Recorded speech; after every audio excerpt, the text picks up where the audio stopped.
Hello, everybody. It is the 19th of October, 2023. Hopefully, today I can conclude the removal of the steering gear, which will also involve the removal of the brake master cylinder and the brake booster. So, I'll start inside the car today. I'll remove the lower dash panel to get access underneath there so I can remove, I think it's 4 nuts that hold the booster to the firewall, disconnect the push rod and the brake light switch, and then on top I'll have to disconnect the brake lines and remove all that. I often have trouble with old brake lines. They often twist or the nuts round off, but I'll try my best to preserve what I have under the hood there. And I heard from a couple of you that commented on my last video, which I appreciate. You have some good advice.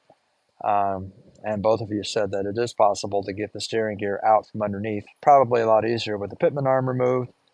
But with my scare the last time with the car shifting a bit while it was up on jacks, I decided I don't need to work underneath that car any more than I have to. So, and since I want to take the brake booster and master cylinder out anyway, it just makes sense to do that now.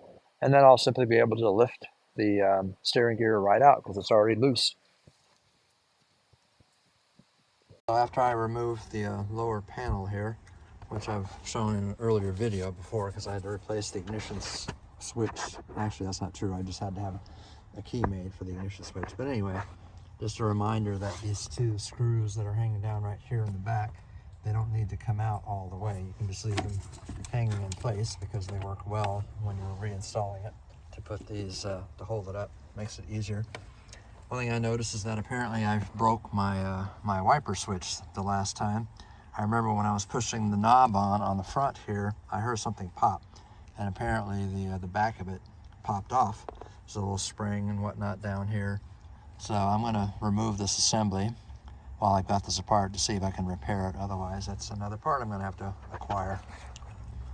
So underneath here in the back, all that is going to be where my nuts are to remove the brake booster.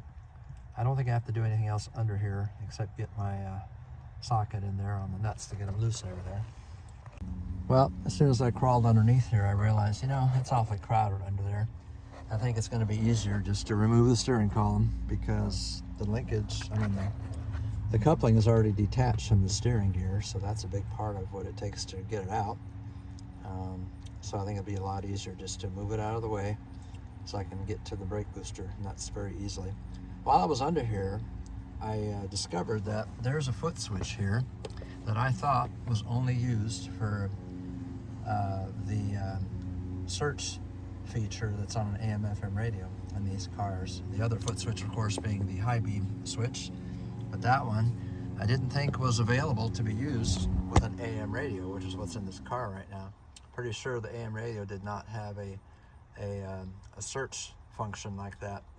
There's a term for it. I can't remember what it was right now, but the AM/FM radios definitely had that function where you could press a foot switch or a button on the radio itself and it would search for the next station, the seek function. And I'm pretty sure that foot switch was only used on the AM/FM models, which tells me, if that's true, that the radio in this car was replaced. Why somebody would downgrade it to an AM radio, I don't know, but that's just a theory at this point. I need to look into that some more. And I also realized after I took the switch out here that it is definitely beyond repair. I'm missing a part or two from it. It's sitting up there right now, so I'm gonna have to replace that.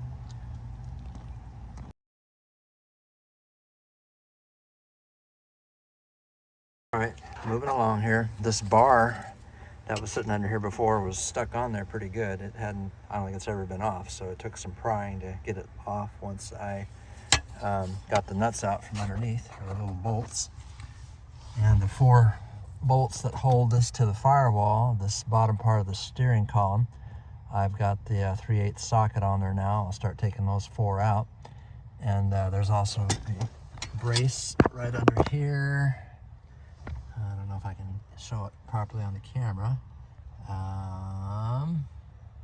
Somewhere in that vicinity anyway, there's a brace that holds the steering column up in place. And I disconnected all the wiring. There was also vacuum connections, and that plug right there is for the neutral safety switch. So all that had to be disconnected too. Then after I get all that out, I'll have to go under the hood and disconnect the linkage for the part for the gear selector, and then it should come out. Well, I'm having some serious frustration right now. I've never had this happen before on one of these 60s Lincolns, where the nut that's on the other side of this bolt under here that holds, you know, the whole steering column up on both sides, that those screws are just spinning. The nut is not even holding on the other side, so that's making it much more challenging. I'm going to figure out a way to wedge a screwdriver or something up in there to hold the nut so I can get them unscrewed, or I'm going to have to tear the dash completely apart so I can get behind there and hold the nuts. So that's this is becoming a lot more complicated and time consuming than I was planning. I'm in the process of going to start by removing the radio and see if that gives me any more room under there where I can reach behind and hold the nut that's spinning to get that steering column released. And as I'm taking this apart, I noticed that this probably has been out before. It may not even be the original radio, because underneath this nut, after you take the knobs off and these parts here, underneath each one is supposed to be a ring like this one still has. It's missing on this side, it just had the nut. So that just lends credence to my theory that maybe that's not the original radio. The other part I forgot about is there's supposed to be two nuts. There's a nut that goes underneath, like that one still has, and then on top of that nut goes this little ring, and then another nut, a second nut. There's supposed to be two nuts that hold that in place. And on the left side, there's only the one nut and no ring at all. I learned a couple of things. One, the mosquitoes are still out, so I had to get my little device there to ward them off, which I'm surprised it's late in the year they're still around. Definitely confirmed that this is not the original radio. The original radio was an AM/FM radio that was removed by some past owner and swapped for an AM radio. Go figure. They must have made some money on that or something. I confirmed it when I found the other end of that foot switch line. It's right here. This is the cable that plugs into the back of an AM/FM unit that is used to advance or activate the seek function on that radio. There's a button on the radio itself, plus the foot switch also activates it. So I thought, well, that's interesting. And this did give me access to the nut behind the that's spinning, so I'm hoping that shoving the screwdriver in there will hold it in place enough that I can finish taking that bolt off, and I'll have to repeat it on the other side. All right, I'm in the process of finishing the removal of the air conditioning and heater control. It's disconnected now. I normally use 2 pair of pliers on both sides of the plugs to wiggle them apart because they're hard to get apart. But unfortunately, this plug was damaged. One of the male pieces here broke, and those 2 are bent. I don't know if I did that or if they were already like that, because the other one came apart cleanly. I didn't have any problem with that one, so I'm not sure what's going on there. But obviously I'll have to repair that before I reassemble that someday, whenever that happens. So now I've got a lot more room to work with in here, and I can pretty much see what I need to see now to get that other bolt out. I've got the one out on this side. It is out now, so I just got the other one to remove. Well, this is one of those times where this is turning into a much bigger project than what I thought it was going to be. No matter what I have tried, I cannot get that other bolt out. So what I'm doing now is I'm just going to take the whole dash apart. I'm going to take the dash pad off, which is what I started working on now. There's some screws around here in various places. I took that little cover off here. Remove the air conditioning heating unit, the radio. The idea is to get the dash pad off, and then this panel. And I don't feel terrible about doing all this, even though I wasn't planning on doing it right now, because all these parts need to be cleaned and lubricated and all that kind of stuff anyway. So it's not like I'm wasting my time. It's just not what I had planned on doing today. But in order to get the steering column out, I got to get all that off. In order to get the brake booster off, I got to get all this out of the way. And then finally the steering gear, which is what started all this. So anyway, that's where I'm at right now, working on taking the dash pad off. Everything else, other things are in the way. So this part here on the dash has to come out first before I can pull the dash pad off, which is basically going to be pulling it straight back once I've gotten the screws off underneath here and gotten this out of the way. I could potentially just leave this sitting here, but I think I'm going to go ahead and just finish disconnecting it, because that'll give me the chance to put all this stuff in the shed for a winter project, a winter cleaning project. So get all that done, and that'll be easier to get the dash in and out too. In order to get this out, you have to remove 2 5/16 bolts that hold the ductwork behind here. There's one on top and there's one underneath, and there's another one over here, and then there's some wiring for the clock, lights, and there's also some of the automatic temperature control wiring is over here that has to be carefully disconnected, and then this whole thing will just come out. Getting closer to pulling the dash off. Now this unit is removed. There's 3 more screws. There's supposed to be. There's one missing here. That one's hanging loose. I hope it's not messed up or anything. And there's a 3rd one over there. Once I get those screws out, then technically I should be able to just pull straight back on the dash and it should release. We'll see how that goes. All right, folks. If my theory is correct, this dash is now ready to be pulled off. Everything is loose. You can see it moving here. So I'm going to attempt to work it off. There's some retaining clips back here that fit under the windshield. That's the last part that's holding it in, and that's what I have to disconnect. And basically, you just kind of have to rock it out of there or try and pull it back, which of course is easier said than done. Ah, there we go. Okay. Okay. So now the dash is loose, and I'm sure some of those retaining things got bent. They always do, or break, or whatever, but that's for... Oh, look. Oh, yeah, that's in the radiator speaker. Okay. So, this is out now, and the idea now is that I can get to the rest of that dash assembly and eventually reach the point where I can hold that nut to reduce or remove the steering column. Awful lot of work, but everything I've done needed to be done anyway for cleaning purposes, inspection, repairs, whatever. So just not the timing I was counting on.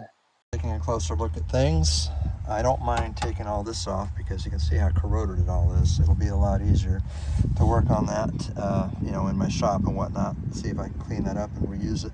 The steering column itself is corroded, the steering wheel's all messed up, so I'm hoping that I'll be able to clean all that up.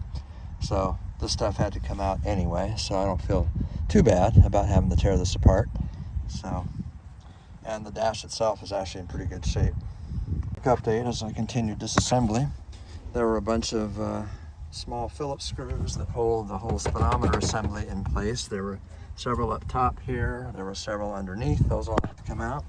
There were also a bunch of tiny little 1/4-inch screws that go underneath in various spots under the dash here on both sides. When I released all those, this part came off, so I can clean that up now separately. I had to disconnect the speedometer cable, just use a pair of pliers to break that loose. And there's a little trick to getting this knob off. You have to get this knob off for resetting the trip odometer. You have to hold the shaft and then you unscrew the knob itself. So I just used something.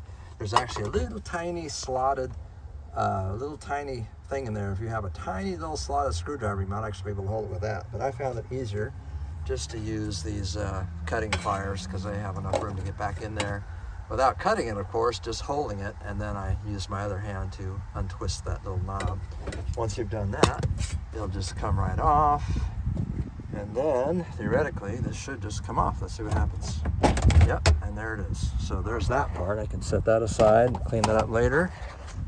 And now we have the speedometer itself, which if I don't have to remove it now, I won't, but I still really don't have enough access to that freaking nut that I'm trying to get to. So I'll probably, I don't know if taking that off is going to give me, yeah, I have a feeling it will. I think that I am going to have to take that off. So I guess I'll take this speedometer off next. If I remember correctly, it's really just these 2-3 screws right there, and it should just lift right out. So I'm going to work on that now. Moving along, there's the speedometer sitting over there. It was just held in place by these 3 screws right here.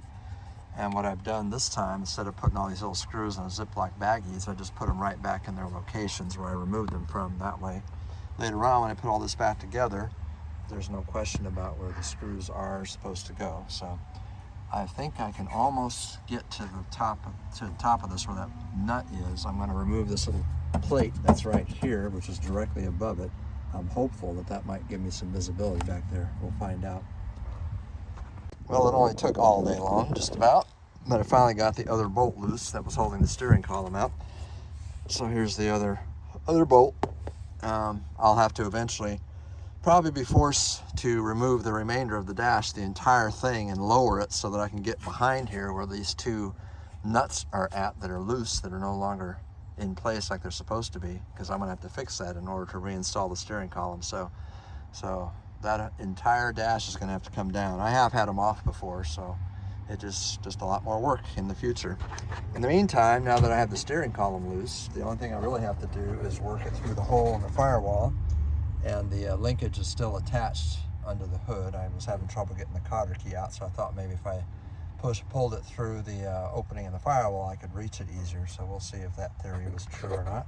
All right, this concludes today's activities, which did not conclude at all the way I thought they would.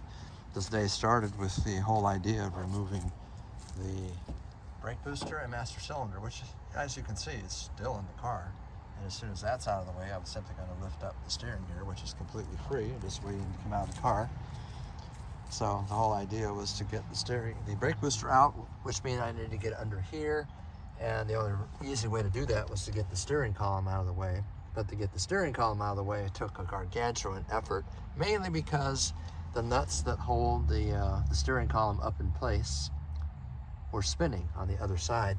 In order to fix that permanently, I'm going to have to finish removing this entire dash assembly, and that's another big project, but I really don't have any choice. Eventually I'm going to have to do that when it comes time to put the steering column back in place. So the next time I start on the car, I will be able to remove the brake booster and master cylinder and then pull the steering gear out. So now I have several items in the shed that I can work on in the wintertime. That was part of my thinking too, so I wasn't feeling too bad about ripping all this stuff out, because it all needs to be cleaned and gone over and fixed and all that kind of stuff. So here's the steering column. It needs to be cleaned up. I didn't find any kind of a ground strap on here. A couple of guys are telling me there should be a ground strap on here, but I don't see one, and I'm not really sure. I mean, the horn worked just fine, so I'll have to look in the shop manual to see about that, if there's something I'm missing, because I see no evidence of a grounding strap here. But anyway, so all the parts are here that I took out, and I'll work on those over the winter time to clean them up real pretty and everything. And like I said earlier, I'll have to replace this wiper switch that I broke the last time I put the car together. And that's it for today. Thank you. A couple of postscripts I meant to add onto my video. I noticed when I took this dash apart that I found a manufacturing defect, which is interesting. There's three little screws here that go under the dash pad, one of several that hold it in place. There's one here, one's supposed to go here, and there was a screw hanging in the dash pad, but there's no hole in this metal plate here where the screw would go into. But notice how it's bent up. So I don't know what happened when they were building this car when it was new, but the screw never made it where it was supposed to. So I'll be able to straighten that up and drill a hole in there so I can properly attach the dash pad when that finally goes back in. I thought that was interesting. The other thing I'm realizing today, and I should have noticed this a long time ago, the deck lid is actually kind of bent. I can see it clearly on the side, especially on the other side. You can see how it kind of bows up here a little bit. It's not supposed to do that. It was hit, one time, a long time ago right here, and I thought the damage was just in the back, but I noticed when I look a little closer, the whole deck lid buckled a bit. So now I'm having to decide, do I need to replace that entire deck lid? I might have to. Probably be easier than trying to straighten this out, but now I'm done.